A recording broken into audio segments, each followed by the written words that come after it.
All right. Party people in the place to be, vandals, and all the people representing Mutant Town. This is a brand new episode of How'd We Get Here? And it's a big Tuesday. It's our first big Tuesday in a while, right, Joe? Holy moly, yeah, 'cause when I made the intro, I didn't realize the last one we did was for Cave Carson, and what do we pair it with?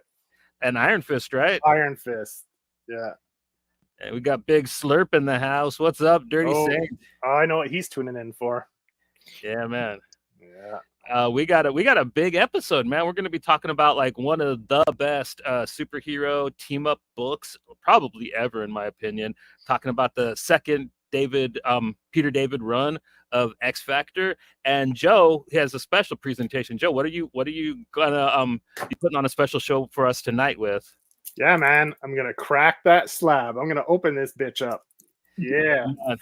I got all my tools behind me here. Oh, Thornton's here too. Everyone wants to see me. So I'm gonna put my gloves on. We're gonna free the mahi, man. I'm gonna crack it open, man. I'm gonna get this bitch open. Like, people are like, "Why would you do that?" I was like, "I didn't pay to get it." Hey, hang on. Let's do our check-in first, man. Like, you're gonna. All right. Well, I'll take it out of the bag. Okay. Oh yeah, man, I was on the edge of my seat. Because they had it in a bag. Calm back down. There we go. All right, I'll take my gloves off. Anyway, my tools are right there, ready to go. I got a pad on my desk to make sure I don't break the glass on my desk. Do you have safety goggles, man? Come on. Oh, be OSHA compliant, dog. No, I never remember to put on safety goggles. So you're gonna get our card pulled, man. Like safety net. Yeah, well, what you gonna do? Written up, man. Yeah, what you gonna do? But hey, do you got to check in, Joe? I watched Kong X Godzilla, the Forgotten Kingdom. It was actually good. It's actually the first one of those American Godzilla movies I had a very good time with, man. Dan Stevens was in it. He was a fool. He's always fun, man. I've loved him since Legion. So I really liked that. I didn't realize it was him till like halfway through the movie. Dude, he reminded me of Dale from Chip and Dale's Rescue Rangers with that shirt on and his attitude. I thought it was the dude from District 9. You thought it was Shardo Chopley, or however you say his name? At the beginning, yeah, real quick. At first, I thought it was him. I love District 9. Yeah, it's such a good movie. Yeah, I like Kong, Godzilla X Kong too. It was pretty good. My oldest son's really into Godzilla right now. Yeah. Funny you bring up Shartlow. I did watch something with him right after I watched that. I watched Monkey Man, and Shartlow was a fight promoter in that. Yeah, I didn't like that as much, man. Like it was okay. The action was cool, but like the story, it didn't all click, man. I didn't really connect with our main character as much as I would like to. I thought it was well acted and everything, but like I'm not trying to hate him. It was fine, you know what I mean? I would have liked to have seen him like fight with the monkey mask more. Yeah, for real. Like that's his superhero disguise. It's just some fucking Halloween store rubber monkey mask, and he goes around just terrorizing bad people. So yeah, I guess Saint agrees with us. It was kind of. I still thought it was pretty rad. It was very well shot. You know what I mean? It's a very neat movie. It just. Mm-hmm. I had a little bit better expectations for it. And... Yeah, the hype was there. A lot of people were building it up, so I was a little disappointed with it as well when I watched it. And I think that's about it. I might remember when you guys are talking, but like I think that's all I really have, except for like some of my books came in. I haven't got to read them yet, but like that Chip Zdarsky Always an Invader book that I got from Book Outlet, that came in. I'm really excited to read that. I got some other stuff. I got The Excellent by Peter Milligan and Mike Allred. Like, so we can continue with our X-Force Ecstatics reading. So Excellent was good. It just follows it. Like, it's same feel, same. I mean, it's the same people involved, but so it was really good. I enjoyed it. I see Zeitgeist is back. I want to see what's up with that and Edie Sawyer. So I'm like, damn. Ooh, Zeitgeist, what a son of a bitch, man. But Excellence was good. Yeah. I don't have. Do you have anything else for a check-in, Johnny? No, that's pretty much it, man. I don't have much this week either. I read the first volume of The Wretch by Phil Hester. So I read that one. And the rest of the reading was pretty much stuff for future episodes, like Precious Metal, that we're going to be doing a Hot Flash episode on Saturdays. So I read that, got an advance copy of that. Just that's pretty much it. It's going to be a triple threat episode. We're going to be talking about Precious Metal, Space Ghost by David Pepose, and the Bear Viking, Pirate Queen, Bear King, whatever, the Sean Lewis's new book that just came out from Image. It's the Bear Pirate Queen Viking. I think that's what it was. I think I nailed it. Yeah, Cowboy Ninja Viking's wife, I think. Yeah, something like that. I haven't got a chance to read Space Ghost yet. I have number 1 sitting over there on my pile, just constantly getting bigger because I read other things I shouldn't be, Yeah. But I can't wait. I love Space Ghost. Yeah, it was good. It was a good first issue. Do you have anything to check in, Chase? Anything you've watched or read that is of note? As far as reading goes, like I said, my to read pile is getting bigger, and I took a bunch of trades to the library. And whenever I read things in hardcover, I take trades to the library, and then it made me immediately miss them. So I started reading the books I took to the library, like the hardcover I got. So I've been reading my By the Horns. I got this hardcover from their Kickstarter. Yeah. So it's beautiful. It's how many issues is that one? 12. That's the first 12? It's the whole first series. Okay. When I open a book and there's a map, I immediately love it. Like, awesome. I love a good map in a fantasy book. So I'm reading that, and of course the our thing for today, X Factor. I'm reading all my single issues that I have. Mm-hmm. Sadly, I've had several floods in my life, and I've lost the other half of the series, so I'll have to read that digitally again. But it was fun going back to the long box and getting those comics out and reading them and stuff. I've really enjoyed it. Also, because I think I have ADD, I'm not sure. As I was going through there, I started wanting to read other things, so I got the Fleet New X-Men, and I pulled and read the first 12 of those as well, just because. That was a really fun book. That was probably like one of my favorite classes of kids, man. I really liked reading about him. Like Hellion was such a little dick, but like he was neat. Like all the different teams, you know what I mean? You actually, I don't know, like it was the kind of most Nickelodeonist thing I ever actually sat down and enjoyed reading. You know what I mean? But like, and when Cal and Yost took over, it just got better. Like I thought the series was great. I hate that they don't use a lot of the characters anymore. Like you don't see Hellion anywhere, and he was badass in those books. He was the leader of the Hellions. Yeah, you don't see Surge. You barely see Armor. She kind of got some play for a little bit there, but like, they even dropped her. So she's big in the Peach Momoko Ultimate X-Men so far. She was the first main character they showed. But yeah, Surge is going to be in the Jed McKay X-Men that's coming out, I believe. Or no, she's going to be in X-Force. The X-Force that's coming out. I mean, a lot of those kids do get killed in the Messiah Complex, which we're going to probably be covering in this. Like a lot of that class does get murdered by like whatever that pig dog thing is. It was hunting down Hope, like came to the school, and like everybody except for like the main stars kind of get murdered. And we know what Rock Slide got it pretty bad in Krakoa era. Yeah. So, but I mean, as far as I knew, I thought like Surge and Armor and Pixie and a couple of them kids like got kind of popular there for a minute, and then like they kind of just die off, and they just always bring back Quentin Quire like he's the only fucking kid that. Right. I love like, Dust. Leave him alone. Dust is cool. I like Dust and Mercury. Dust, Mercury, Elixir. There were like so many of the kids were like had really cool characters, kind of like My Hero Academia before My Hero Academia. Yeah. Like got a pretty cool Elixir cover here. I just got in since he said his name. Hell yeah. So he's actually kind of in comics now again too. Okay, I need to maybe pay attention a little better to what's going on in X-Men because he's in the Krakoa era. I'm sure you know some about it. They could resurrect and stuff, and he was one of the main. They called the Five. He was one of the 5 people who could help bring people back to life because he pretty much can do life or death. Yeah, he had the gold hand and the death hand. Yeah. Yeah, there was that Wither guy too. Who had the black man. Those new X-Men academies were good. Yeah, There's a lot of I had characters. a lot of fun with that. I didn't think I would, like, because like I didn't really like Jason Aaron's Wolverine and the X-Men and a lot of the other books kind of about the kid teams, but like Mm-hmm.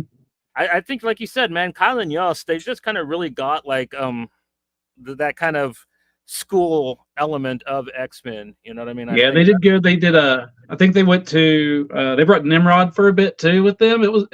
They handled it really well. I liked that whole series. I thought it was great. And I do wish they used those characters more.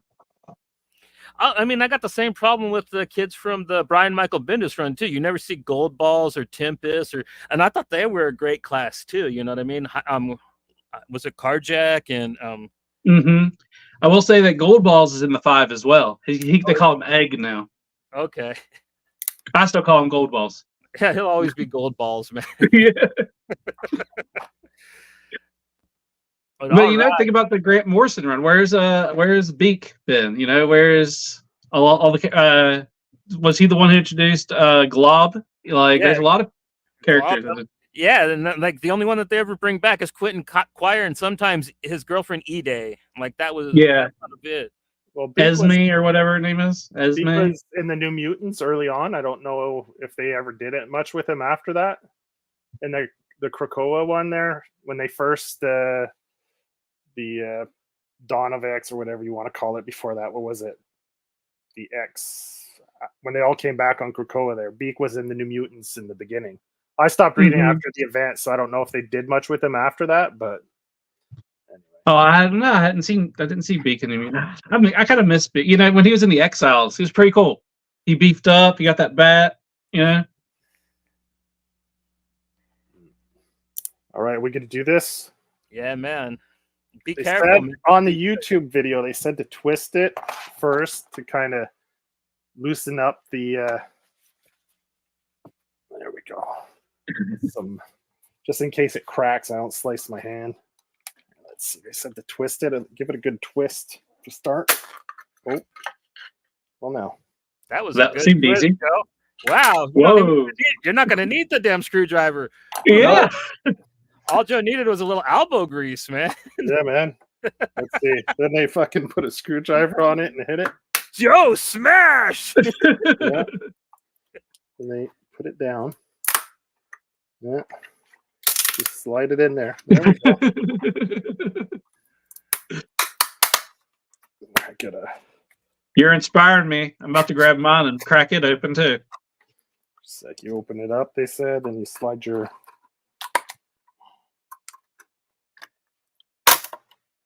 There we go. Out, man. You're getting close to your belly. That's not a. It's not a blade. Oh, it wasn't? Okay. No, it's just like a flat. There we go. Get it out of that coffin, man. Free the mahi-mahi. There. So plug is broken. That just snapped. Yeah, dude. Yeah. That a nice twist, and that's kind of all you really needed, man. Then they kind of see how they seal it close to the edge. That's all heat that seals it. Oh, yeah. You know, so I mean, shit.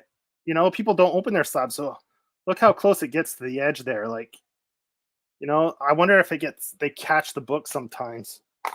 Then they say just to either get a blade and run a blade on it after, or scissors. So let's see. Pull out a katana. Yeah. Well, I don't know. Joe's kind of got the hair. You need the little glasses, man. Like, you might be like Guido from the book we're about to read. You kind of got the hair, Joe. You get your hand on some circle frame red glasses. Yeah. Yeah. I used to wear some strong guy over here. Oh. There. And they say to do 2 edges. So I'll do the top.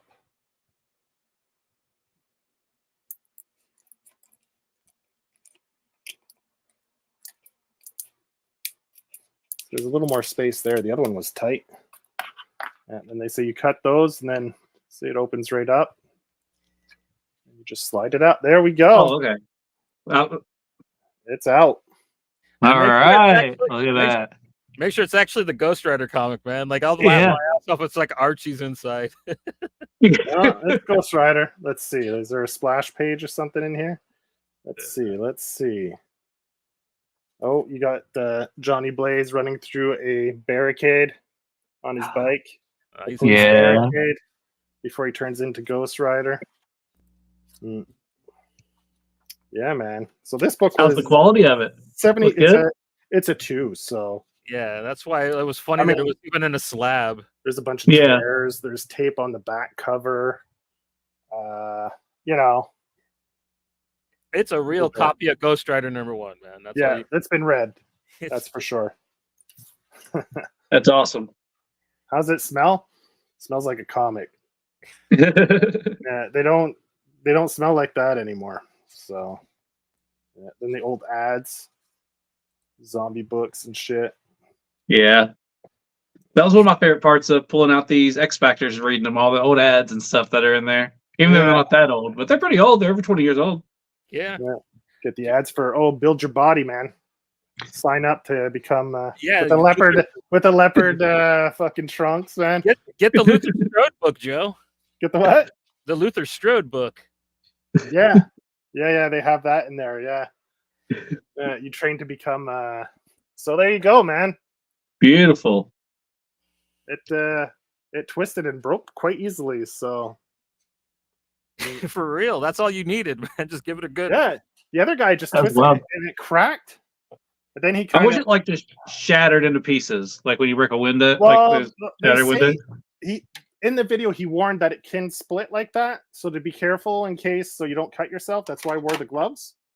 So know your own strength. Yeah. So that's pretty much garbage now. I mean, the one thing I don't understand why slabs they don't put maybe a little hole in the middle. Mm-hmm. So people could just put a pin or a nail and hang their slabs on the wall if they wanted to. That's true, yeah. I'm assuming they're UV protected. I mean, it would be stupid if they weren't. Right. They must. I mean, for the price you pay and everything, it's got to be UV protected. Nope. I'm not sure, but anyway. Yeah, I got mine just on this little wall picture holder thing. Yeah, you could buy the little, the holders that you adjust. Yeah, the plastic ones. Yeah. But buying a pack of pins is a lot cheaper. Yeah. They're a little hole in the back. You're right. Oh, they aren't? Oh, I thought they were. Wow, they're not even UV protected? I wouldn't think so. They don't look like they polarize at all to me, man. They look like they just stay clear. Well, there we go. Crack the slab, man. Maybe I'll make a habit of buying low-grade slabs and just breaking them open. Yeah, I've never saw the point of slabbing a low grade comic. Even a high grade, unless you're going to sell it at auction or something. Like if it's going to auction, then it's worth it because you got the grade, you know the quality, you ask for the price. There's no because it's recognized now, right? So you know what you're getting. People are bidding on something that's already that's verified. The only justification in my head for it is if you know you're going to be selling them and you just want to prove the quality of it. Like, yeah. So yeah, there, Ghost Rider, and I'll put it in one of my my other ones there. Those are UV protected. You have top loaders or something? No, the CB whatever they are there. These ones here. I got this. Is it like something like these?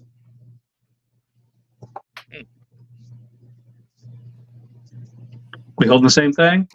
I don't know if he's got. I just hang up. I just bag and board my books and then hang them up. Like same thing. You have the little thing there to. Yeah, these are the best. I from like anytime I buy, I post something about it. I love these things. They're really good. If I could show you my wall over here, I'd feel weird, but I'll pick up my camera here. I got like a bunch of awesome. Yeah, those are great. I like those. Yeah, I got some over here too. Got a lot of them. Sorry, my little closet. There you go. At least you got a space, man.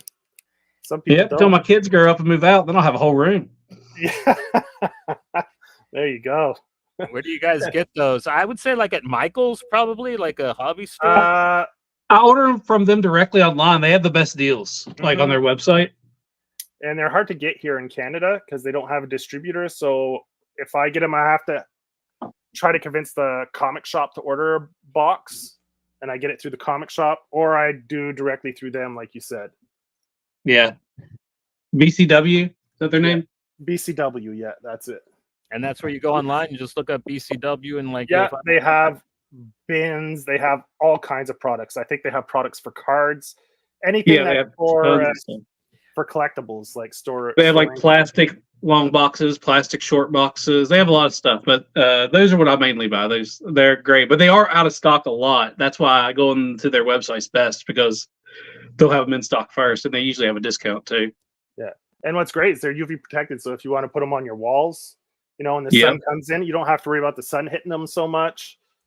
So yeah, so it's fun. It's a great way to display your comics.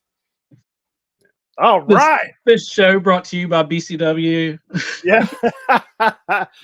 Yeah, a good product that you guys stand by. I don't have a problem you guys shouting it out, man. They sound like they're legit. If like they at least are UV protected, unlike. But they have a model that isn't, and there's some that are. So make sure you order the ones that are, and they have a modern comic size, and they have a golden or older magazine size. Yeah, they have two different sizes for the older comics and the newer comics. So just when you order them, make sure you check that what comic you have and order accordingly. Yeah. I also bought, I don't know if I can take it off. I also bought some vinyl record ones from them too. They're pretty nice. They have a thing in the back for you to hang them up and stuff too. Oh shit! I didn't know they did stuff for vinyl records. Yeah. Huh. Uh-oh. Yeah. That's Joe's other obsession, man. Oh well. All right, let's get to the big Tuesday topic, which is X Factor. Oh, I found a little piece of plastic kicking around. Yeah, we found that for a bit. Yeah, there's a little piece went flying. Just saw it. See, I got the omnibus. Looks beautiful. How many issues is in that? 20, about 50, I'd say. Okay, so right before it switches to 200, which that was the dumbest legacy numbering ever. I feel bad for the people nowadays that are trying to catch up with the series and they're looking for issues 51 through 199. Like, good luck. So buddy. I think the third volume is the legacy numbered one. That's the second half of his run, because I think it ran for 114 issues. So that's the second half. Volume 2 is the first half of like Johnny said, his second run on it.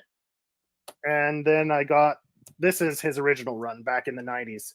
He started with, and he brought back a lot of the same players, right? Oh, you got, by the end of the book, they all come back. Yeah. Yeah, that's what I was about to say.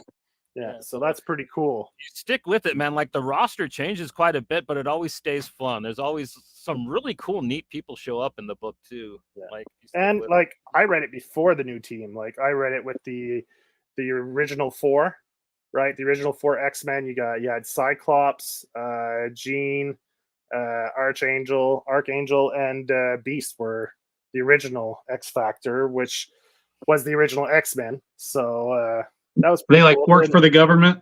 Yeah, the Hunnedale mutants. Yeah.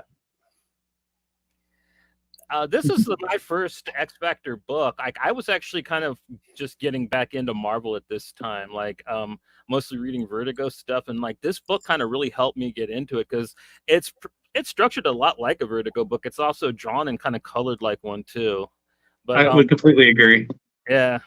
And I think that's really kind of what helped me draw me back into it. And like we were talking with Chase, like I got into a lot of other X-Men stuff, like the Young X-Men Academy, and I was even reading Ass Tarnishing X-Men, even though I that boring ass team lineup drives me crazy. Like I love a good wild team. That's why I love this book so much, because there's who's anybody on this team, and that's what makes it great, dude. It's Madrox, M, Siren, Richter with no powers, Strong Guy, and Wolfsbane. But that's the cool thing, is like this book is about them in their neighborhood with like small personal stakes. I think that's also a reason why this book was so great too. He just knew how to ground them in this perfect way that I don't know, really kind of made a a perfect personal X book. The only other one that I knew that kind of came close to this is when Marjorie Liu took over Astonishing X-Men.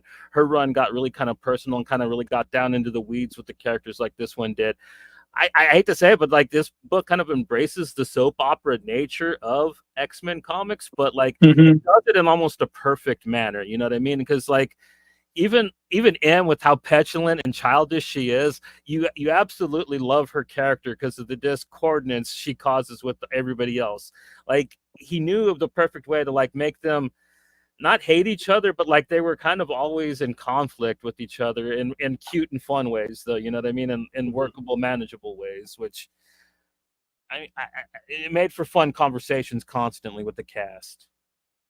I was wondering this when I was reading it, because I hate myself I didn't look it up. Did Peter David ever write Generation X? I don't believe so. Because it has this has a very Gen X feel, not just with Monet in it, but it just the drama of it and the kind of darker tones to it. It's very Gen X feeling to me. And I was wondering if he had written that too. I mean, he leans really heavily on a lot of its lore, especially because in a couple issues in the death of Banshee kind of permeates some of the atmosphere of the book for quite a bit, and and a lot of it has to do with his time with Generation X. So I don't know if he actually worked on it. I know Brian Wood is kind of the only kind of somewhat famous guy I knew that kind of he wrote the last couple issues for that, and that was like even before he ever got famous. Was whenever when you're talking about the Deathstalk acid, even stuff like that, like just sprinkling in that Guido thing that you don't even notice until later on. Yeah. Like it's so well written. Yeah, I mean, like this book and it starts off so great, you know what I mean? Like you start off with Richter on the ledge, man, just bummed out because if you guys don't know, House of M just happened. The decimation, no more mutants was said by Scarlet Witch, and poof, 90% of the mutants were no more. And there were no new mutants being born either.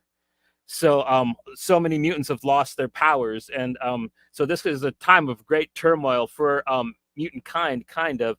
And at this point, the X-Men are kind of running around with the Avengers and shit. Like Wolverine is an Avenger for the most part at this point. So there is no kind of people on the ground for mutant kind in Mutant Town, and that is kind of the mantle that they unwittingly put up, kind of make themselves. They start off, Jamie Madrox, he's kind of like styling himself as this cool noir detective type dude, sets up a detective agency, and he kind of brings this ragtag team together.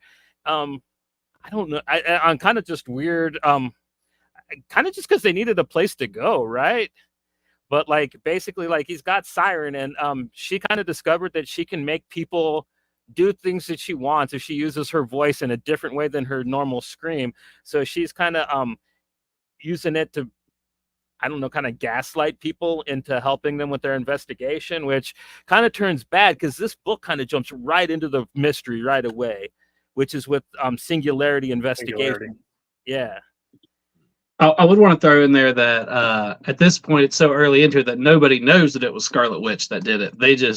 It's a mystery as to why they all lost their powers. That's also what's weighing down on Richter as well, because he doesn't even know why he lost his powers, why he was chosen. Yeah, nobody knows, and that's another reason why the agency was put together, right? Like try to figure out who's behind the actual decimation and what happened that day. And we do find out, like we're going to discover when they find it out. It's really, I love that part in this arc too. But yeah, we'll get to that when we get to it. But yeah, basically, they are on the case. They don't really know what they're after, but there is a client that Siren sweet talk, but then gets sniped by these Singularity business people, and like that kind of sets them on this collision course with these people, and it's kind of get emotional right away. Like you kind of see the function of the group, like they're kind of blaming each other for like the snafu. Rick, this is all happening at two different times. Like Strong Guy and what's up?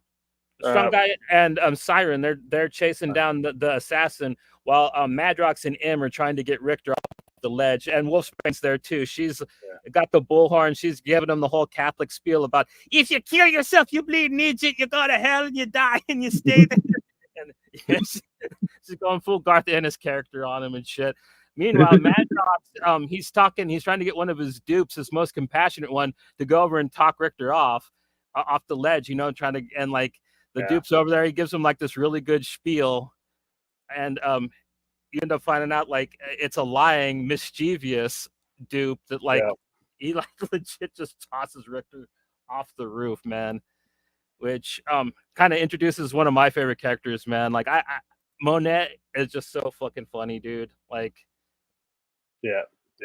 and that anyway, we'll get to it later, but also Monet's definitely like a rich entitled and they write her perfectly that way too. Like anything she shows up in, I usually love her. Yeah. She's such a good character. I mean, she's not a great person, but she's such a good character to read. Yeah, she adds a lot of interesting plot points when she's around, and she's always talking that shit, man. Yeah. Like what she says to Wolfsbane here. Did something with your hair? New flea treatment? Like, yeah. And one thing about the art that I like, if you notice, because it's like a private eye, right? It's an investigation group. Like a lot of the lighting is dramatic. You get that dramatic lighting like in a noir film and stuff. And they really kind of, for the most part, most of the artists stick to that kind of style with the really, really heavy shadows and the dramatic lighting, which is great. I find it adds to the overall tone of the book perfectly. Yeah, that's another thing I loved about this era of books. It's kind of like when we were talking about the Greg Rucka run of Punisher. Like, even though they changed artists, the tone of the book kind of always stayed the same. They kind of kept the same color grade and the same type of lighting, you know what I mean? But yeah, like this also introduces one of our other new main characters of the book, Layla Miller. She knows stuff. She's just this snotty little girl that appears out of nowhere and is just kind of helping them, and like they don't know how or why, but like she kind of just knows all these things before they're going to happen. And they don't really ever say how old she is, but how old do you think she is? She's 12. Did they say it at one point? I must have missed it. I know she goes to the orphanage at one point, right? And she's like a minor. I believe they say she's 12 at one point. She's 12. Okay, I might be wrong. This version of her is 12. Yeah. She becomes one of my favorite characters. I love Layla Miller. She's great in this too. So, like later on, Johnny has some pages that he pulled. Two of my favorite pages of the whole first 12 issues. Anyway, he's got them later on. We'll get into it once he gets there. But there's some funny stuff. Yeah, and Jamie deals with his dupe, and like, man, the way he dissolves him back into himself is kind of disconcerting, man. Like, it's kind of one of those things I'd like to see in live action. Like, they kind of did it a little bit in X-Men 3, but I don't know. I would love to see, like, at one point they were talking about doing a Jamie Madrox thing with James Franco. That could have been interesting. I'm not sure about the casting, maybe, but like, I don't know. Like, it would have been. I would have been there for it at the time. You know what I mean? Yeah. One of the things that I like about Jamie in this is the explanation of that. When he gets hit, or if he hits something, he makes a dupe. But if he gets harder, he makes as many dupes as it takes to absorb the hit. I thought that was pretty interesting. Yeah. Like you're talking about casting, who did you think would play him good? Well, I was thinking back in the day, I was thinking that like Ed Norton maybe would do a good Jamie, but I mean he's probably not handsome enough, right? But I mean I think he would pull it off pretty good because he's a pretty versatile actor, so he could pull off like the different person. Like you almost have to get an actor that can play multiple. I'd get Timothy Oliphant. Oh, that's a good one. Yeah, he'd be all right. He looks like him, and he's got the humor to pull it off. That's what I was saying. Yeah, I think you could even cast him now. Yeah. Like, I mean, he's older, but I think he could still pull it off at the age he is. I'm with you. Yeah, good call. I agree with that. That's a good one. Yeah. Cool. Yeah, like, basically, like, M catches Richter, and, like, they kind of ride back to the base together. It's a pretty funny scene, man. She's like asking him if he tries to kill himself again because she have his motorcycle, and like, he and him, you know what I mean? But like basically kind of making Richter feel welcome in the way that like doesn't seem too needy, you know what I mean? Like she kind of knows how to talk to people in her own way. to get what she wants. But like at the same time, like I think that she kind of helped Richter kind of come to some kind of conclusion, because he still like leaves and stuff. And I love that Layla tells him like go to the certain gas station, and like he like saves the one girl and stuff. Like you said, this book kind of gets dark, man. Like they're like some of the mutants, after they lose their powers, like some of the stuff that they go through, and like some of the stuff that they show you in this book, it gets pretty hardcore, man. Like this is a pretty daring time for Marvel. Like at this point, like they were back from the edge of like and like winning fans over more and more by the time, but like they were still so willing to take risks at this point, you know what I mean?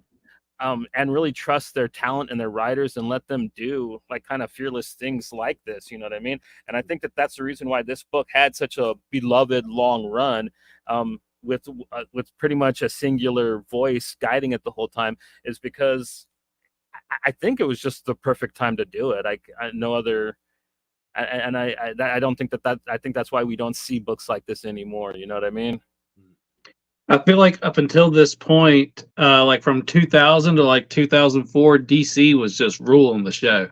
Like I think they were putting out a lot of great stuff in that span. So this was Marvel like really pushing to bring itself back with the Civil War and Annihilation and House of M, like doing all these events trying to bring readers in. So they were hitting a stride because they really took over for a bit right here. Yeah, this was like right after House of M, and like I said, I didn't really care for the event very much, but like what came out of it, man, these books were so impressive and so strong. And not just this one, like I said, the Astonishing X-Men, by whether you like him or not, Joss Whedon did write the hell out of that book, and so did the other canceled guy that wrote that book too. Man. And then Marjorie Liu wrote it. She's not canceled yet, so like but like my bad, I forgot that. But like you also had you had Ed Brubaker writing Uncanny X-Men at the time. You had Mike Carey writing X-Men, and then you had Kylan Yost doing like all the kind of filler books. You had NYX at that time, and what was the other? You had Runaways had just started up not too long. Brian K. Vaughan was switching with Whedon on Runaways and X-Men. You had Young Avengers was popping up at this time too. Around. Yeah. There's a lot of good stuff just coming out of that. For real, yeah. And that was kind of the cool thing about like the early events, man. Like the aftermath of them, and like it had some really cool takes to run with. Yeah. And yeah, basically like Layla Miller kind of tells them to go with to get in a lead on Singularity. They have to take this one job and like to investigate this girl's sister who's acting weird, and she thinks she's being brainwashed, but she's actually just banging this movie star. And then they kind of just show her that, and like just a little bit later the lady calls and says that she's in jail for like killing her sister, but she didn't do it, or she doesn't think that she did it. And that's kind of like the end of the first case, but like it's all one big mystery for the 12 issues we're going to be talking about, the Singularity investigates thing. And I also saved this cover because I think it's just magnificent. Imagine like I would have loved it if they would have done the whole series in that style, like a limited palette with that style of line work. I mean, like an Eduardo Rizzo book, pretty much. Yeah. Right here. Yeah. Yeah. Yep, love it. I love that. That's one of my favorite covers from this series, actually. Yeah. The issue 1 too is great with the blinds with the shadow hitting them and everything from issue 1. That's nice really sets the tone, man. Yeah. Like so and that cover is one of those instances where the covers actually happens in the book too, you know. Yeah, you don't get that a lot anymore. No, well, because you get the actual artists doing the covers on this, right? Like now you get so many artists don't do the covers for their own books anymore. They get I understand you have deadlines, stuff like that, so you know you put it out for someone else, you know, it saves them time to meet their deadlines and stuff. But you know, it was nice back in the day when you had the guy doing the whole book, the cover, everything, you know. Right. it's became a job, cover artist, Yeah. and that's how they make their way into the industry sometimes. But Yeah. it is nice when the artist does the covers. Yeah, for sure. Andrea Sorrentino does the covers usually for their books. Mm. Yeah. That poor guy. He's got his own bucket of worms. But yeah, this issue is kind of one of my favorites, man. This is the one where they like claim themselves as the protectors of Mutant Town, and Siren flies Jamie to the client who's been arrested, because like you find out he sent one of his dupes to basically do any profession. So like he's a lawyer, he's a preacher, he's got like all these different qualifications, because he's actually sent his dupes out to like collect all this information over the years. So like he shows up and he's literally her attorney now. Yeah. So yeah, because when he reabsorbs them, he reabsorbs all the knowledge too. So yeah. But also like back in the hood, like there's this group called the Selfies that like they come to Mutant Town and they beat up the people that like used to be mutants that aren't anymore. Mm. And like Richter, he's like defending this guy, and like they're gonna try to jump Richter.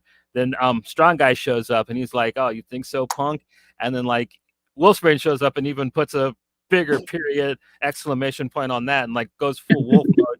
And they chase these suckers out of town and basically like cause a riot, kind of, because the Selfies run and tell the cops that they're being attacked by mutants and stuff. So like there's all these cops kind of like swarming. Oh, meanwhile, M's having a sexy party while Ricker's trying to tell her, "Hey, M, like the guys might need your help."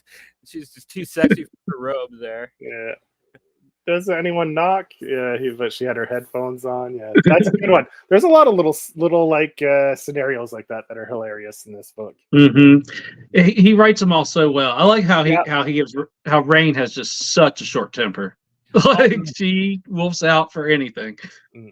And I love the way that they the artists in this book draw her in wolf form, man. She probably coolest in wolf form in this book than in anything. Actually, she like is the coolest werewolf character in this book, drawn wise, than any of the other ones that I've seen. Like, because there's a couple. There's Feral, there's her, and the third one too. Who's the other werewolf girl? Oh, I don't know. I can't think of her name. I see her in my head. Yeah, there's a third one too. There's like 3 werewolf girls that were running around in all the 90s books. But yeah, like the way that she's drawn, and like, yeah, I think it's because of the punk rock clothes, and then like, yeah, her just like attitude, you know, being in wolf form. "I bleed and kill you, you idiot," you know. Like,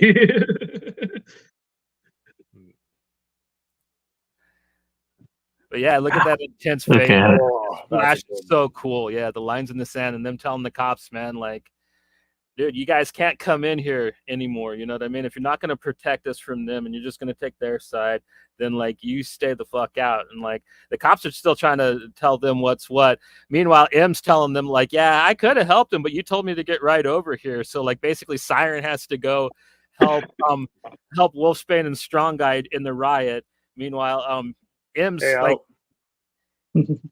M's reading the girl's mind basically to see what happened to her and her sister. And like she socks Jamie and this dupe comes out of him, and like they cause this big commotion in the jail cell. The guard comes in and they're like, everything looks all normal. They're like, "We didn't do anything, officer." Yeah. And it's great. Like he writes Jamie like happens like, what is it? You fail your what's the saying? You fail Failing upwards. Yeah, that's Mm-hmm. that's Jamie. That describes him in this book as failing upwards. That's pretty much his character, right? So and he does it great. All these stupid scenarios he gets himself into, like I could see how you can, like, if you took this, it'd be better to make it a television series than a movie. Yeah. Because there's so many scenarios that could be, it could be so episodic. Like each one, you know, like each case, like you said, case to case basis. You have these different scenarios he gets himself into. Some are extremely funny, some are really dramatic. You get a good variety there. Like you get a little bit of everything, right? So that's why this book is so much fun to read. He is a fun character. He's like the Larry David of the X-Men universe. Yeah, he is. He gets in these situations. Yeah. Well, and you actually really like him too, unlike a lot of other leaders of X-Men teams. You know what I mean? You genuinely like Jamie to his core. Even when he talks up later in the book, you're still kind of on his side. You know what I mean? Like, because he does show faults later. You know what I mean? When way later in the book though for Joe, but like yeah, basically Siren shows up and she tells the cops like in her sexy voice that they should like just leave, you know, for pretty old her, and they got their earplugs in or something. So she says, "Fine, you're gonna make me cry." She basically screams them out of town. Another really cool splash, man. And basically the cops call it a draw. You know what I mean? They don't come back in. They kind of just leave it at that, from what I understand. That's kind of how the issue ends. And them as the protectors of Mutant Town officially. I'm sorry to interrupt again with a random question, but is this during the same time of District X, or was that different when Bishop was kind of like the police around a mutant town? Is this the same time period? This is after that. Like that was when this was still thriving with mutants, and there was like mutant black market going on and all that stuff. Okay. Mutant growth hormone and all that stuff. Yeah. Also, at the end of this, basically, Siren asks Richter if he wants to go eat pancakes or something. He kind of blows her off and says another time, and when she's leaving, she gets beaten up by this dude. His name is Damien Tripp. He is the one of the bosses of Singularity. He beats the hell out of Siren, man, and leaves her there all bloody and stuff. And the next issue is kind of all about Siren and Richter. It's kind of cool because Richter feels bad about blowing her off, so he goes to the diner to meet her. And I love this fucking first panel. I love when they actually work real pieces of art into panel. Oh, that is just so gorgeous the way they did that. Oh.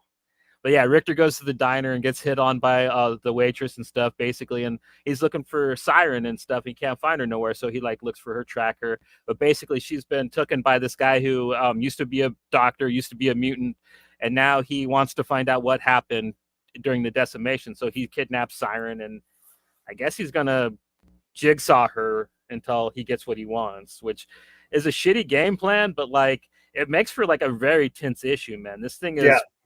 And this goes hard. Like it was dark. This isn't a Max book. This isn't a Marvel Knights book. This was like a legit, just regular Marvel title. And like, this goes kind of Saw. You know what I mean? Like, he's got chisels out and shit. And like, basically, Richter finds her, and like this guy kind of ends up getting hung by himself. You know what I mean?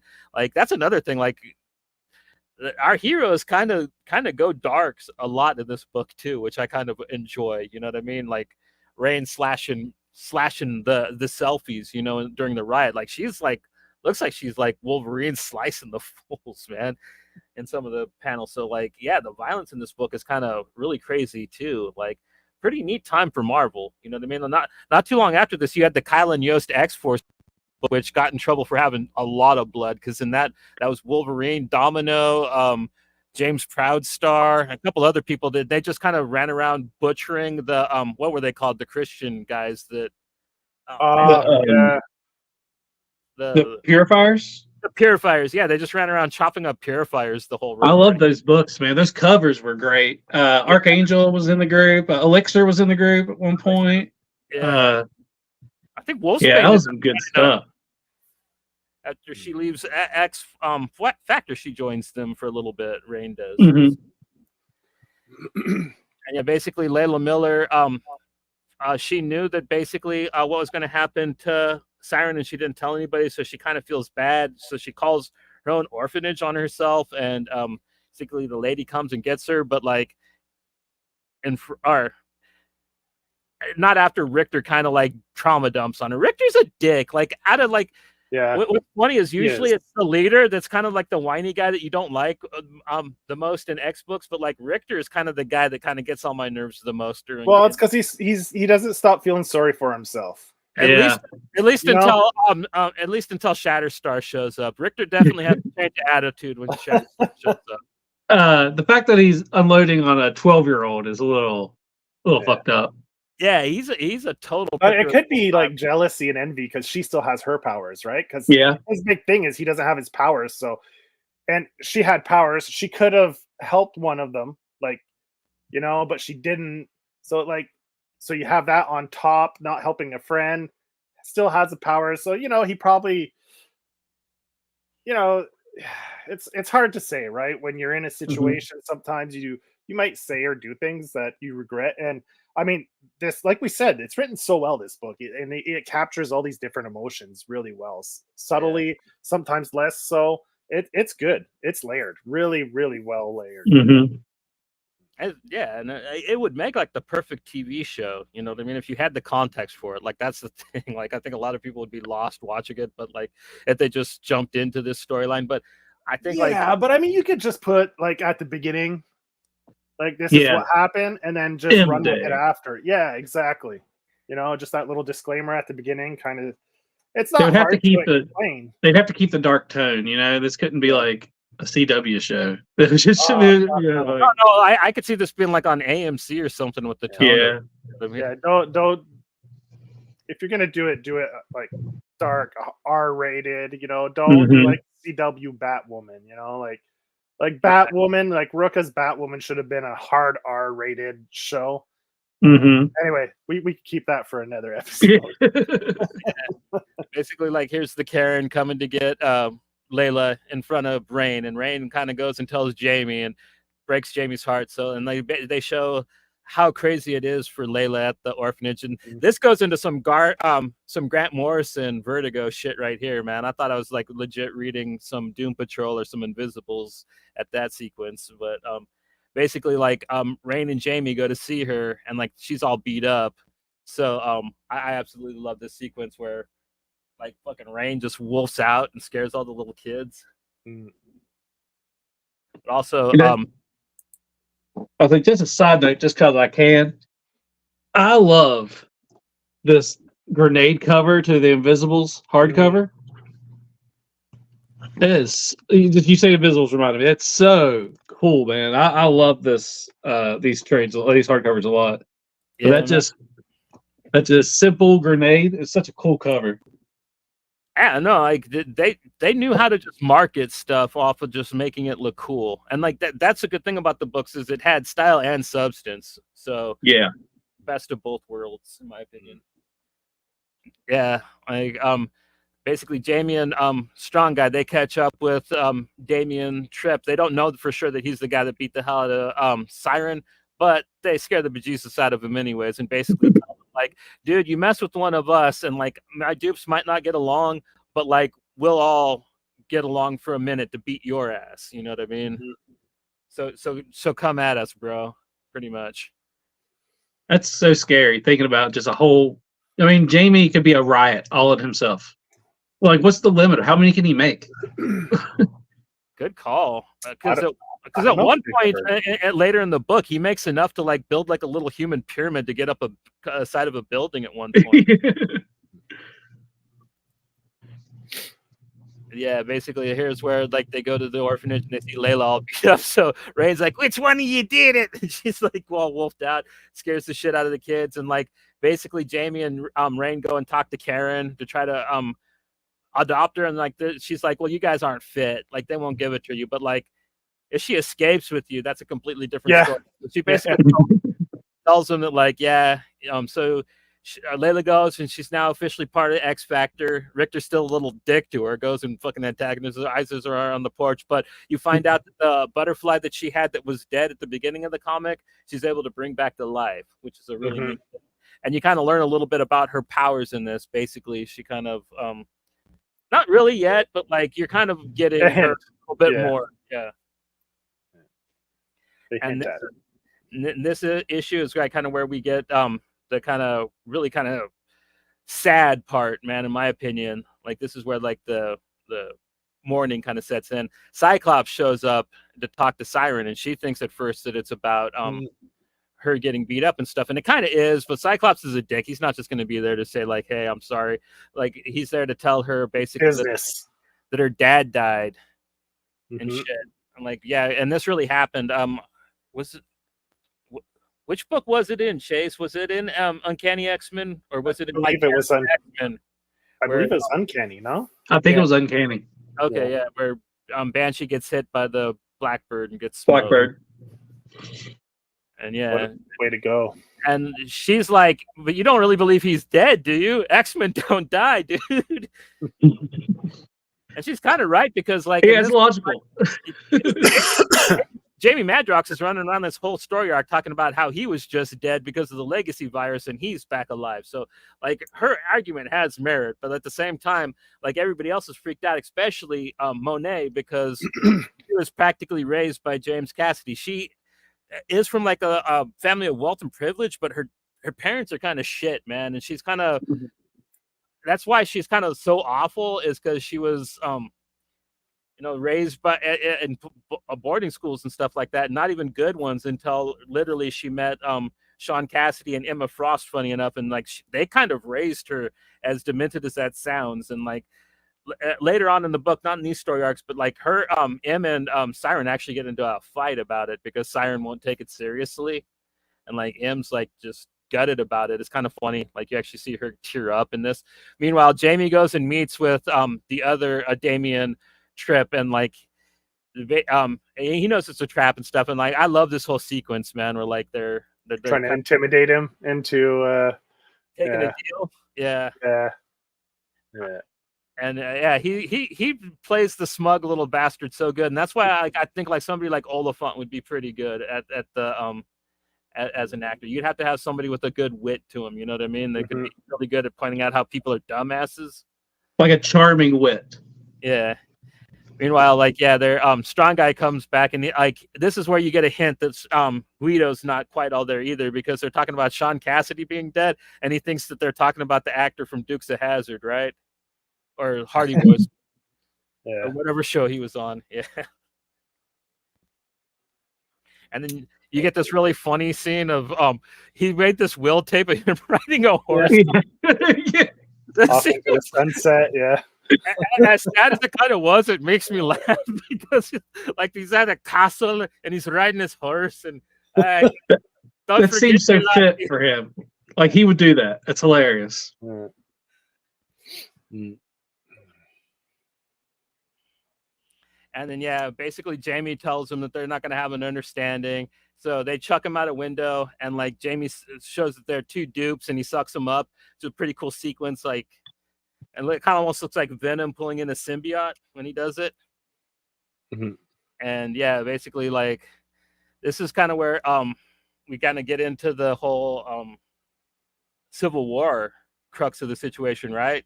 Yeah, it's the next arc. Yeah, they get into the Civil War stuff. Yeah. And Layla's chilling there reading Atlas Shrugged. Like, weirdly, like this little girl. Meanwhile, Jamie and Strong Guy are going to check out how things are around the hood. And this is where the fake Madrox comes, right? The one that works for S.H.I.E.L.D.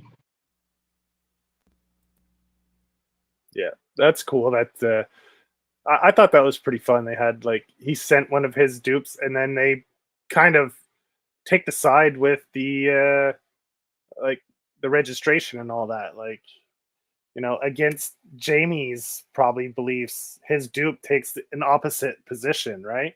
So that's kind of interesting, where like how if you're in a different environment, it can change a person, even though, you know. So that's what I found interesting about him sending his dupes out into the world is, well, as the book goes on, you'll find out there's a lot of them that went astray, that like learned to love their own life and didn't want to come back to them because they actually had kids and shit. Yeah, exactly. And I thought that's a really cool part of the story is, you know, like there's that connection, but yet, you know, it's a part of him, but once it leaves and lives its own life, it becomes a whole nother thing, completely independent.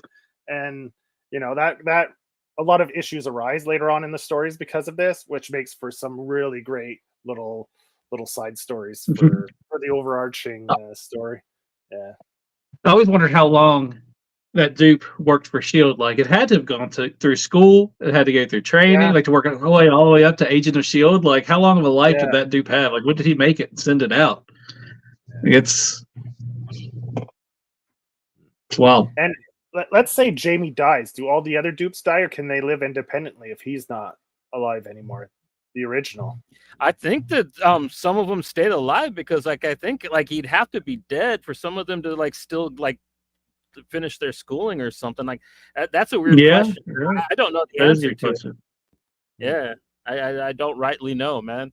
Yeah, I was wondering that as I was reading it, because I've read some of his story, but I don't know his whole story in depth. Like if they've ever like tackled that kind of idea or addressed it or anything. So anyway, I know that he's not a real mutant, which you find out yeah, in the book. You know what I it's mean? one of the little stories, yeah, in it, which was another great little part of the book. Which you're kind of slowly finding out during this arc. I kind of spoiled where we're going, but like it's not that huge of a thing. No. At the same time, they're kind of saying it the whole time, and I think they kind of pointed that out since the get go because he was born a mutant, which you know it doesn't happen. Yeah, it happens when you're a teenager. Teenagers, like puberty. When puberty hits, usually your mutant powers manifest through puberty. And there's a couple like Domino's also. They don't know what the hell she is, but she's not a mutant either. But like they don't really know what else to classify her, and she's not from the hyperdimension like Shatterstar or Longshot either. So like there's just these kind of other like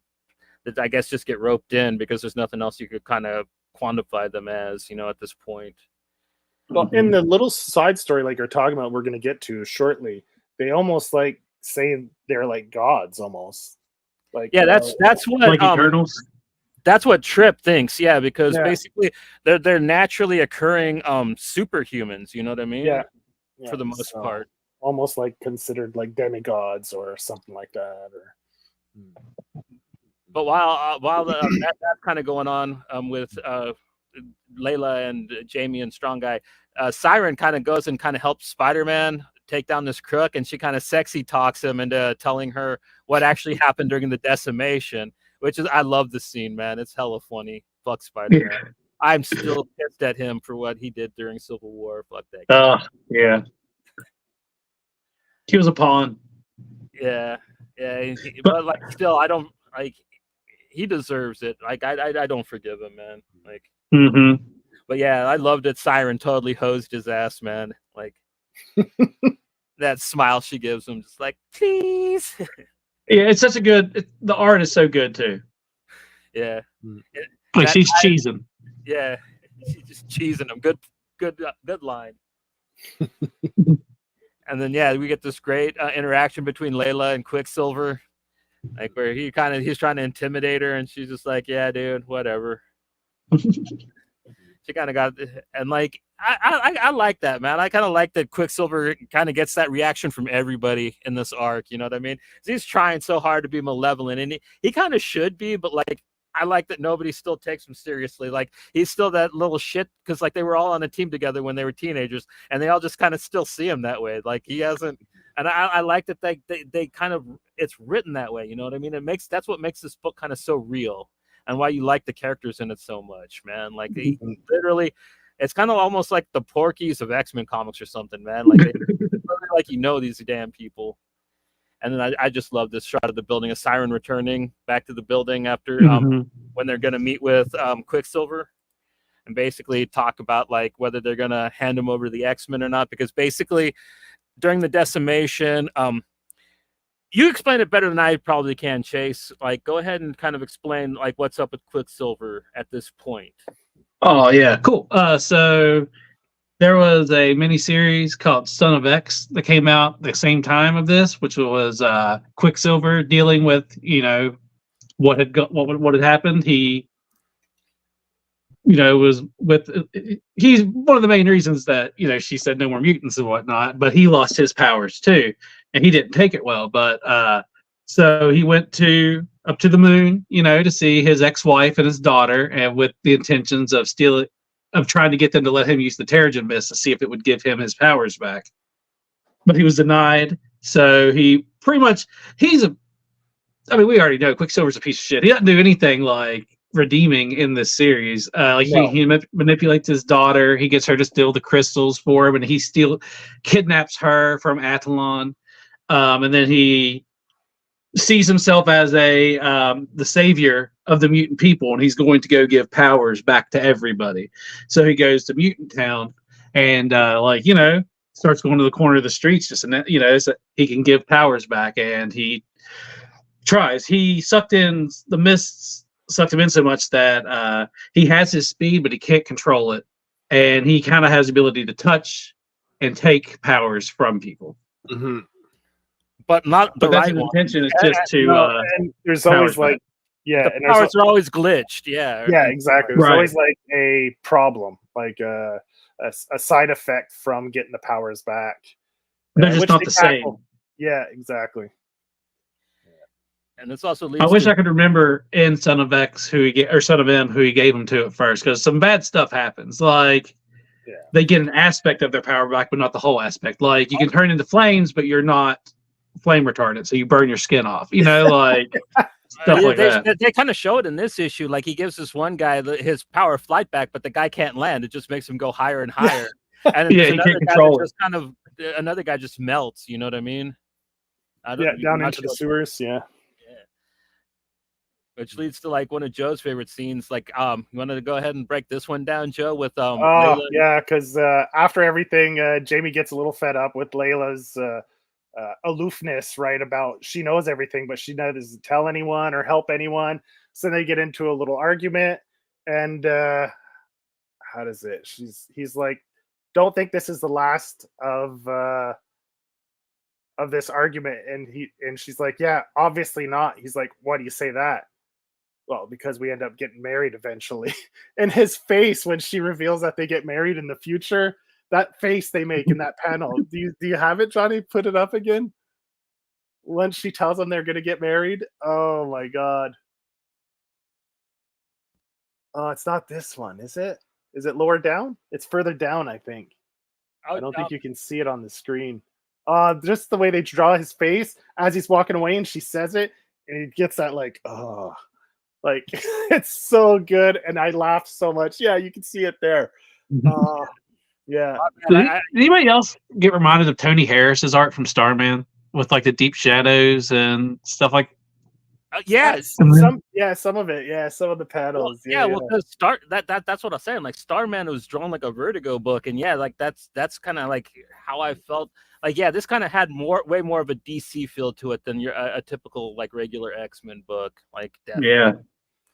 And that just adds a whole layer into the book where you're like, okay, so Layla and Jamie are gonna have like this really deep bond and connection as the series goes, and you're just waiting to see. And it's like we said, she's a minor. That's why I was wondering, how old is she? Is she like 14, 15, 16 or younger? Like it's hard to tell, right? Because she's a little girl, right? Mm-hmm. Is she just petite or is she really, really young? Like young, and I'm pretty sure at this point. It's because she's still pretty mature in the way she acts. Yeah.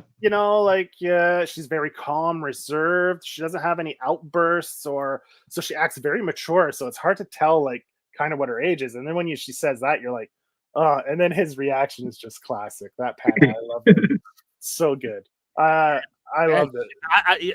It also leads to a really cool scene. She basically kind of tells him he asks her like what she should do about the Hero Registration Act, and she tells him to take a walk around, man, see what it looks like, but be sure to put a hat on and a jacket. And like he does that, and he kind of goes and like he sees Shield busting this guy from the New Warriors, and he kind of helps him get away. He like basically does what Chase says and causes a riot of himself, and like helps the guy get away. And basically he comes back and like he decides that like, dude, we're against the Registration Act, and so is all of Mutant Town, and they go toe to toe with Scott and the Astonishing X-Men, and like it shows like a really cool scene of what Chase was saying. Like Scott just completely blasts him with the optic beam for like a cool minute, you know what I mean? And like when it's done, he's just standing there with I don't know how many dupes next to him. He's just like, "Is that all you got, Scott? So come get it." It was so badass, man. I loved it. Yeah. Also, that image of where they first show up might be one of my favorite Wolverines. I don't know why, but that deep shadow on his face is so cool, man. Yeah, like what's the other man that did this one? It's not Silk anymore. It's hold on. Which issue is it? I got them all right here. That's issue 10, 9, 10.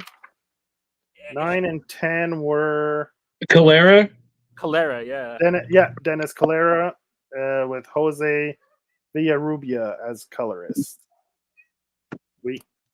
And this kind of leads to the last story arc, which kind of is the big showdown, kind of with Singularity, which is pretty cool. Kind of kicks it off. after they kind of kick the X-Men out.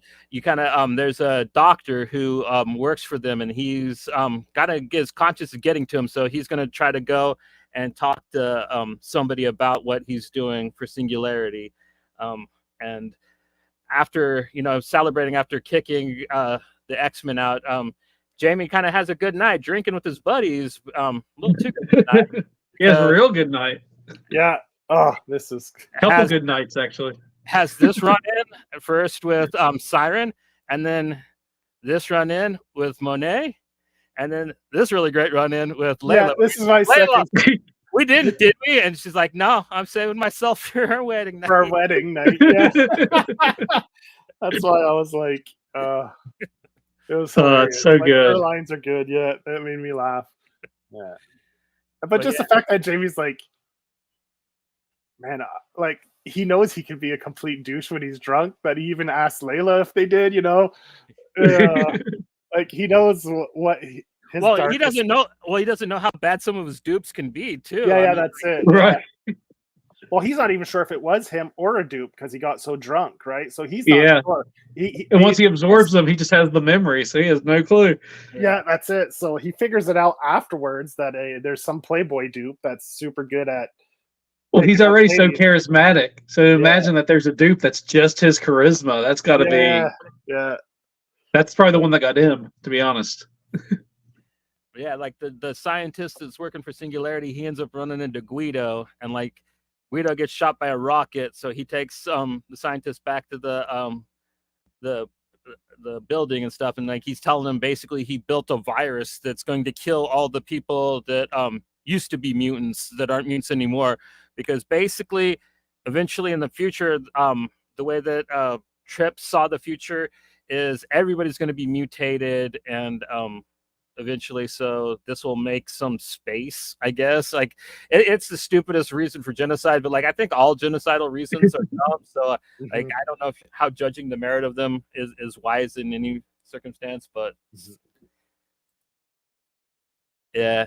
And basically, Richter, hearing the rumors about if Quicksilver can give powers back, he goes and kind of talks to Pietro, and you don't know if he did it or not. Kind of gives you that nice kind of did he, well, he won't he, kind of like Rogue with Apocalypse, you know what I mean? Kind of reminded me of that a bit. Yeah. And he's definitely preoccupied. He's willing to do a lot of stupid shit to get his powers back. And this is where we kind of find out, like, basically, like they tell the scientists got stuff hidden in the safety deposit box, so Guido is supposed to take him to get it, and like this is kind of where we kind of find that Guido is which is sad. I was kind of pissed when I saw this, but because like I was like really starting to like the character because I wasn't really super familiar with him before reading this, you know what I mean? Like I said, it's kind of my first X Factor book, and same here. My introduction to him was Peter David's original when he put the team together originally in the 90s was with the Strong Guy, and that was my first time being introduced to him was when Peter David first started on X Factor. So and I got to like him in the 90s, right? So then when I saw this, I was like, me too. It broke my heart. Yeah, I was like, what the fuck? Don't tell me they're gonna like turn him heel or whatever. I don't know. Anyways, so because I'll be honest, whenever this came out, one of the main reasons I bought it was because Strong Guy was in it. Like I hadn't seen Strong Guy in forever, and I was excited he was on a new team. And obviously, I like JB Madrox too, but like I was like, sweet, Strong Guy's back on a team. Let's see what this is about. And then this happened. I was like, oh, that hurts. Like, yeah, and it's just things to come later on in the series too. Yeah, like what's cool is what's set up in this kind of all comes back to play in a lot of ways, kind of like the mutant future that does come to play. Like there is like a kind of its own Days of Future Past that happens in this series. Like later on, Ruby Summers, probably my favorite Summers kid ever that never gets into play. Like, oh my, like why isn't she in exile or something, man? She should be. They should use her. I love that character. Yeah, Ruby Summers, like just a great design too. You'll get there, Joe. You'll dig her when you see her. Like, she looks so cool. That's another thing I loved about this book is they were able to blend X stuff with other Marvel shit pretty seamlessly because the Fantastic Four show up in this book. Like, yeah, pretty much like they interact with Asgard, like all kinds of other stuff, and it like happens pretty seamlessly. It doesn't seem like it's being shoehorned in at all, and it didn't seem like it was done for events either. It kind of seemed like stuff that Peter David just wanted to do. That's what I was going to say too. Is there's not a lot of series that do tie-ins with events and you don't lose some out of it. And this series, like just every tie-in that it went with, you didn't lose anything. It was like it felt like it was made for the story. Yeah, it fit right in. Yeah, exactly. It didn't feel like just anything was forced storylines for the event. All right, here's like a 2-issue mini event that has nothing to do with the book that we could completely take out, and it has no effect on the story, right? But this, he weaves it in seamlessly, like you said. Seamlessly, yeah, it's great. Yeah, he made Civil War a line in the sand, you know what I mean, in this book, and like, and they hold to it in this book, you know what I mean? Just the fact that they use Jamie as a dupe going into Shield, and he's there, he shows up to be like, well, you guys have to register, and it's a brilliant way to tie it in, right? It's not because he sends so many dupes out, so yeah, like there's so many different, and I love the fact that there's so many different scenarios that his dupes get into or become, and that was a great one. Like you said, it was a great way to seamlessly tie it into the Civil War. Yeah, basically, Damian Tripp basically lets it out of the bag that like he killed Madrox's parents back in the day. Like he's a kid, because basically, like, he believes that Jamie Madrox is the same type of being that he is, because like he was also like born with his powers, which he can make dupes of himself too, and like he can also control the wind. Like his powers, they don't really explain like the weather, all of it, but like he's kind of like him. He's kind of got like a neat grab bag of powers, you know what I mean? That just kind of makes. I didn't understand the dupe aspect. But like he has 3 versions of himself basically. There's like this old like untangible one that hella reminds me of David Lopan from Big Trouble in Little China. It's like past, present, and future versions of himself all living at once. Yeah, there's the young one, and then there's like the one that looks like Toya Harada from the Valiant comics. Yeah. This guy here, and basically that's just him actually meeting little Madrox in his little multiple man suit. I guess he rocked that when he was a little kid too. Love it. Good thing he grew out of it, like especially because like later on when Havoc shows back up and like all the Tron jokes he makes at his expense, it's a good thing that Jamie doesn't wear his old unit card. I think that suit's made so that if he gets hit, he doesn't automatically duplicate, right? It helps him control the fact that he duplicates. Is that what his old suit was for? I think that's what the suit was for. Yeah, I think Professor X gave it to the parents before he had better control. Yeah. So that like as a little kid, you're playing. You know how it is when you're kids, especially maybe not today because they're all on their phones and shit. But when we were kids, riding our bikes, crashing our bikes, jumping out of barns. I mean, we'd hurt ourselves all the time. So imagine being a Jamie Madrox where any strong impact makes you duplicate, right? And not understanding your powers, maybe he didn't know how to reabsorb his dupe back then. So, and mischievous kids, you got, duplicating mischievous kids. It's almost like a Gremlins effect, Can you imagine sending your dupe to school for you when you're a kid, and just stay home, play video games? You just take turns. They just absorb him back in, so you get everything you missed. Yeah, that's awesome. Yeah. Sorry, Johnny. No, that's fine. But Guido ends up coming back and telling him like the scientist just disappeared in the bank vault. Nobody's buying it, so Jamie like basically tells M to mind wipe him because, like I said, M's got like a grab bag of powers. She's basically Superwoman while at the same time also being psychic, and she's got telekinetic powers as well. She's OP as hell, man. Like she flies. She's bulletproof, indestructible. Basically like. She needs to breathe, eat, and drink, and that's kind of the only. And we've learned, bang. Yeah. Hey, doesn't Wolfsbane smell the doctor's blood on him? Isn't that kind of what gives it away? That's how it gives it away, because she sniffs his hand and like she flips out first on him, and like and exactly, and they have a cool fight, and like they basically tears up their cool ass building. The siren blows him to the wall, and like he's gonna crush Richter's head until Quicksilver shows up and like is able to pacify the situation. Like was able to, Mhm. and like M's able to find out that like strong guy's not in control of himself. So like basically he was Yeah, kidnapped. because He was kidnapped and mind wiped by Singularity. So he's not actually a bad guy. no, he He's like a knows sleeper something. cell. Yeah, he knows something happened, but he doesn't know what. Right? It's Right. like waking. It's like people that have blackouts and they have blood on their hands when they wake Yeah, up. they said You know? like you Yeah, receive a phone call and it would trigger it. I think that's what they said. yeah, that's what happened in the car. Yeah. So it's like imagine waking up and you know something happened. You don't know what. It must be extremely jarring and confusing and discombobulating, right? So That fight was crazy because he just like accepted it and started fighting back, and you're like, oh man, Guido is like has gone evil. Like, yeah, yeah, yeah. You're still not sure yet, right? It's still right. you're Yeah. still you're still not sure where they're going with it, but at least you see he's struggling with the idea Yeah. of what he did. So you have a little glimmer of hope that they're going to bring him back, right? Mm-hmm. But yeah, basically they figure they're done with this shit, so they like do a full assault on Singularity. Siren goes in with like the hazmat team and stuff. She kind of like and meanwhile Madrox, M, and Wolfsbane, they fly in through the roof, and M gets a little flirty, and Rain's like, "Did she grab your butt?" He's like, "Oh." Like,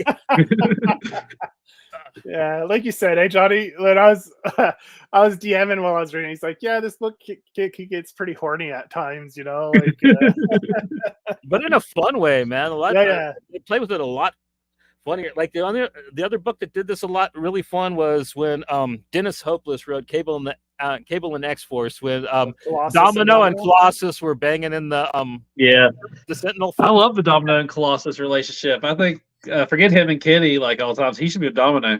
Yeah, she liked him Full Metal too. Yeah. And yeah, basically like when they're infiltrating, they run into David Lopan version of Trip, and he starts explaining to Jamie like how he's on the wrong side, telling him the whole M. Night Shyamalan what a twist stuff, and it doesn't go very well for him. But basically, they end up kind of like leaving the building after he kind of beats up a couple of the people, and they evacuate. But like Joe said, and he kind of shows Jamie the future. It's the crazy mutated stuff to try to convince him. But it doesn't work, man. They're like, we're not going to let you fucking kill, all the people that used to be mutants that aren't mutants anymore, just because they'll probably get their powers back. You know what I mean? Like, and Jamie's one dupe, the crazy one that threw Richter off the roof, he stays behind and like nukes the building and basically kills the two tangible versions of Damian Tripp. So basically only the ghost one's still alive, and like he goes and like basically threatens Layla Miller that like he knows she's the actual one that screwed everything up for him, and he'll be back. And is he speaking from the shadows in that? Like, can he move in the shadows? Like, or what happened there? How did he talk to her?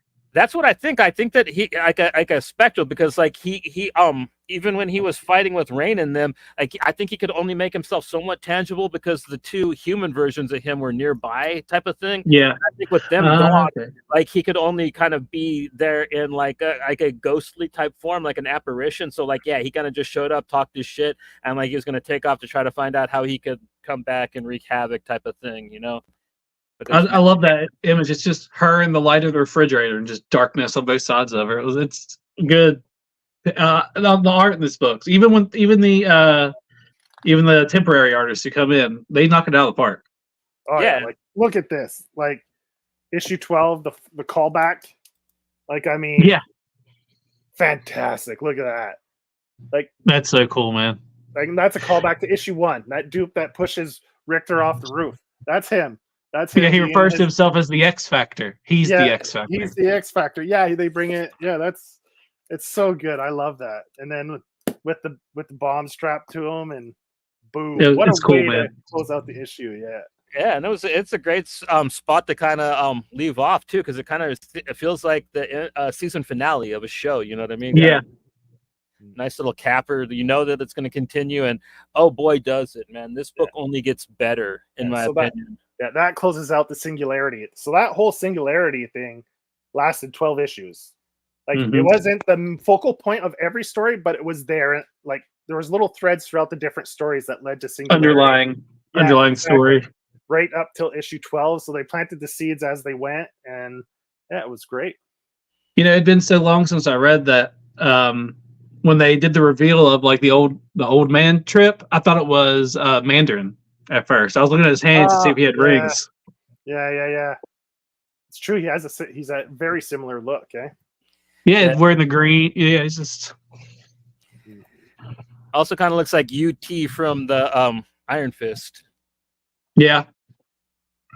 Or UT, right, is the old guy, and then the Thunder is the guy with the bag on his head guy. We called him Lopan's. Probably the best description out there.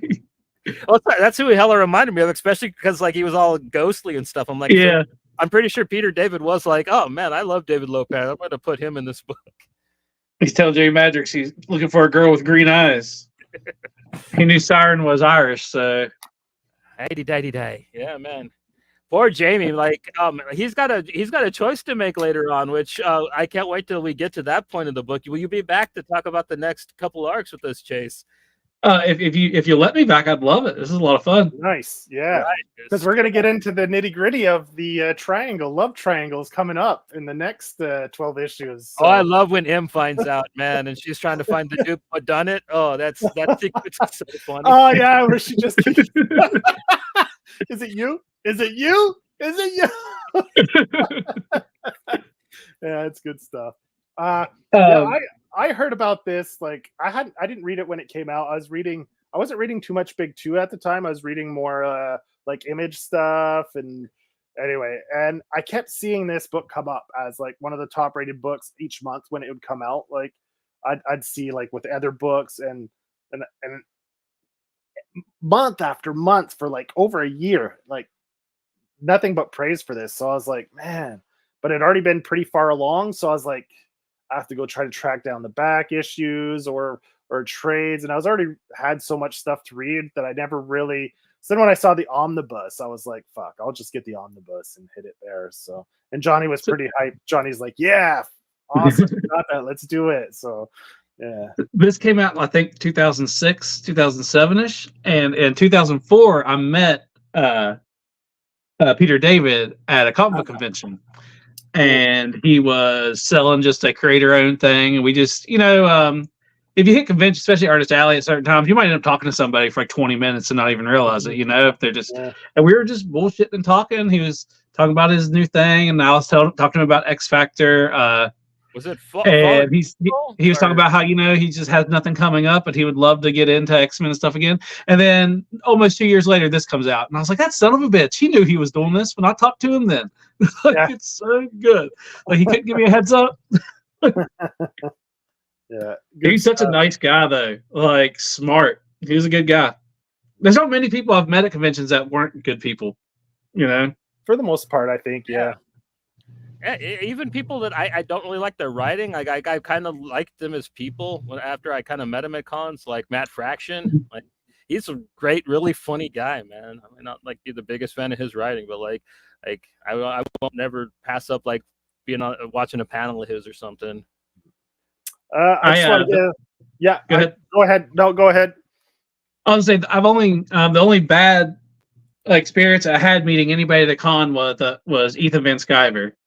Or Ethan Van Sciver, however you say it. It was like 2002 and or 2003. It was when his Green Lantern was out, him and Jeff Johns. And my younger brother, who's an artist, loves his work, and he wanted an art book from him, like his sketches. So I went to get it, and he was just such a dick. Like while I was talking to him, and I was like, man, I don't. So I haven't bought any of his books since then. So then I was too upset when he turned into who he was. Yeah. Speaking of your brother being an artist, I saw you make a post recently. You're teaming up with him to make a comic, no? Yeah. We used to always talk about it when we were younger. He has 2 art degrees, and he did the Joe Kubert School for Comic Book Design. Like, he went to the Joe Kubert School. Nice. So he I mean, he knows what he's doing, but he's, life. Just he doesn't really do much art much anymore. He got out of it. He just works 9 to 5, and he was looking for an excuse to start drawing again. So I just started writing books. I was like, I can just write something, and maybe you can draw it. So I've written several, and he really liked this wrestling story that I wrote. So we've started character designs on it and stuff, and hopefully within a year I'll be having a Kickstarter or something for it. Well, have you guys on, man? Have you guys on here to promote it? Oh yeah, I wasn't even planning on it. Thanks, Jay. That's cool. I also have 2 other stories that I've written that he's not interested in drawing. So if there's any artists out there, yeah. Yeah. Oh man, that's cool. And I saw that. I was like, oh man, that's really cool. That I appreciate that. You and your brother teaming up.